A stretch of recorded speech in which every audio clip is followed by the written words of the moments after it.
அண்ணனை கொன்னவங்கள நீ பழி வாங்காம விட மாட்டியாக்கும். மக்கு மக்கு அப்படி பழி வாங்குறதா இருந்தா என்னட்டே நீ பழி வாங்கணும்.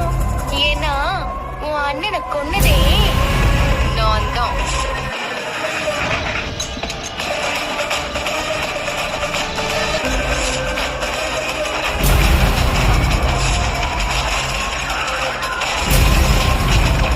அது மட்டும் இல்ல, மண்டபத்துல பாம்பு வச்சது, மாறனுக்கு டீல விஷத்தை கலந்து கொடுத்தது,